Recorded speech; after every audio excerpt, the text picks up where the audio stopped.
It's hard for me to see how anybody reasonable would think that, given the intimacies of the overall work that they were arranging, King Crimson, Warhol, and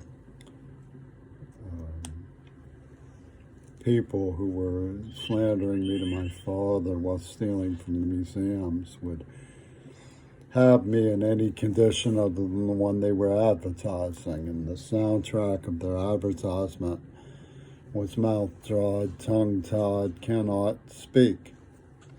And that accurately describes my condition in the custody of Usher, Donald, and his father, Val. I fail to see why Rick Santorum would try to justify what they did. Rick Santorum has children.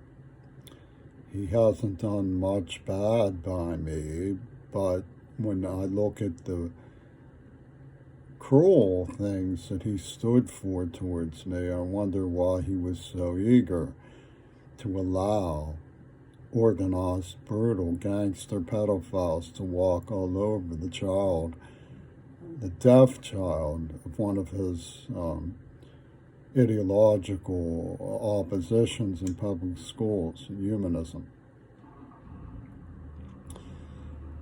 Is there an explanation, Rick? I mean, by all means, you're an intelligent man. I've read your papers. But mouth drawed, tongue tied, cannot speak, that's what they did. They imprinted me with King Crimson's first album. That's from their second album.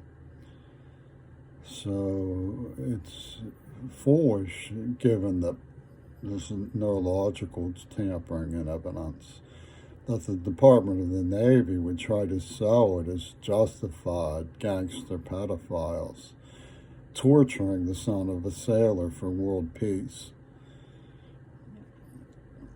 It's something Rick Santorum came up with, evidently, or if he didn't, he was silent about it. But that's not really what I was trying to think about. I was trying to think of the early representations of society when I lived at 5717 Forbes, and my father was still in the family, and Johnny Bernhardt.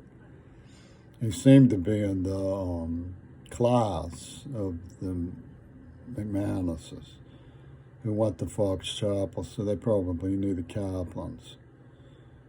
And they certainly knew Billy Rod. But Bernhardt's and Lou Relenick was around. Lou Relenick, my father said, took particular issue with him about abandoning me. Jeff Thompson probably took charge, or it looks like Gussie may have arranged that. I know that there was a man from Iowa in Wilkinsburg at the library who had put Krog Krim on one of the card catalog shelves, drawers, I mean. So, Wilkinsburg only played a role because of Flynn construction. But I did leave a letter that shows that Will Zell was one of the group of people who knew all about how they were using King Crimson and Leslie in their talkathon for justifying the AIDS attack in Mount Desert Island. And I slipped it through the door of the Wilkinsburg Police Department. I don't know if they've ever admitted its significance or shared it or kept it or anything like that, but that's what I did. But Zell knew Hodarewski, who showed up at Claymont, which was where Robert Fripp was luring me, a friend of Penis Gabriel. Penis Gabriel was representing himself with the Mesmer on Mount Desert Island.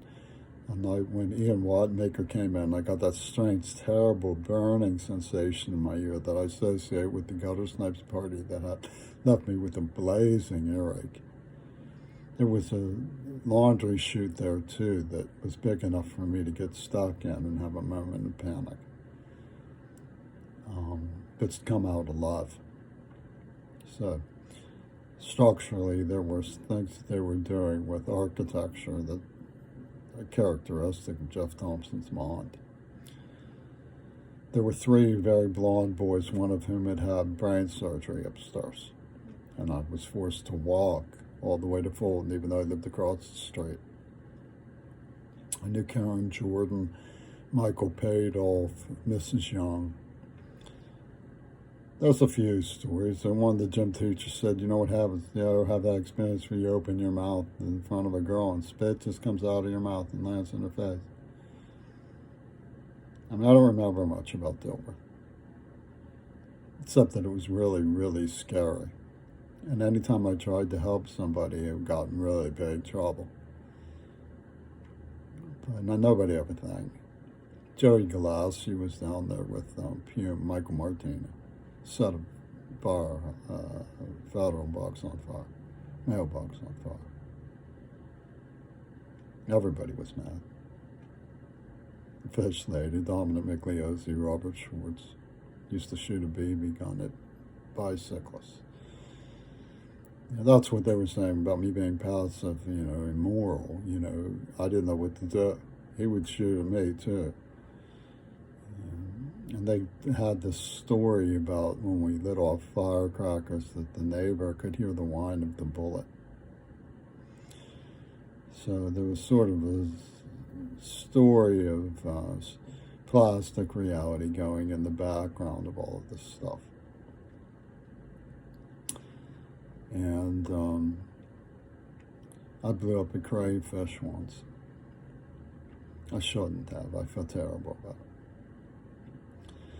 But the Roncos and the Corals would smack fireflies with wiffle ball bats for fun. They just exterminated them. They said, they have no central nervous system.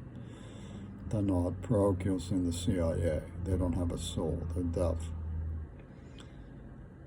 And this was the mindset on Hyde there. But Bill Peckham worked with chimpanzees.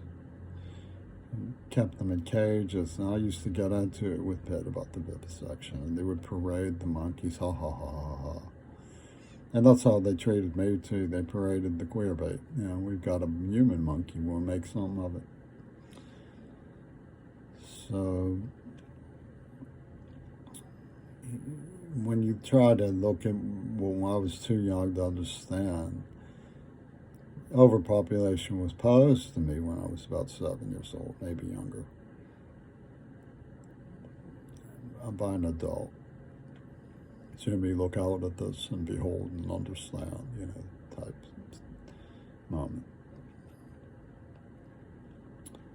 You have very preeminently the Seckingers, Richard and Carl Seckinger. Now, Richard Carl himself was a real military mind up on Winterton Street.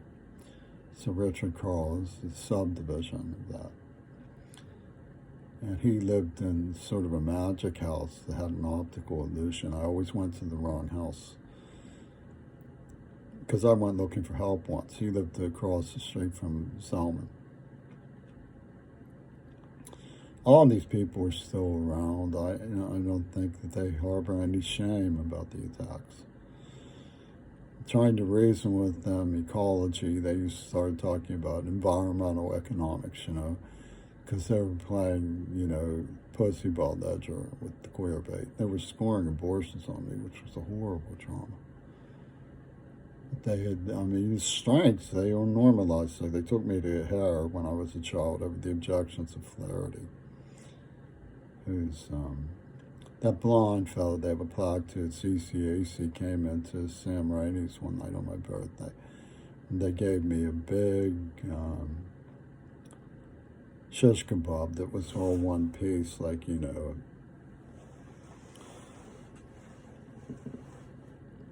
But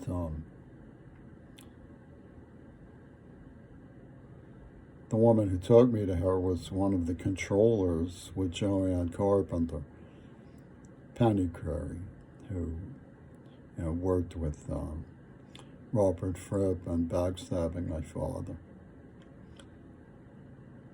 And she was one of the people who set up Mount Desert Island, the spy cam psychiatry for the Licky Chop sale of Warhol, for the people who were stealing from museums and stuff. Robert Johnson and Nancy. Robert Johnson was at this, what happened, Antonio Negri. So that means Karsh, the 911 people, because he was playing music with Negri. So not Antonio Negri, but they're doing the index routine. He was one Karsh, God, that sort of buzz that there was an auto theft, I don't. Mouth dried, tongue tied, cannot speak. It's right there in the soundtrack. I'm not saying, I never said do it to Rick's children. I said, what would he have done if it was done to his children?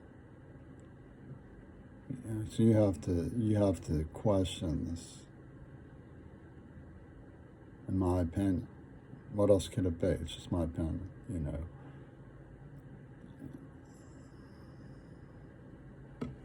I heard someone say that once, and I thought that was noble. That's all it can be. Just my opinion.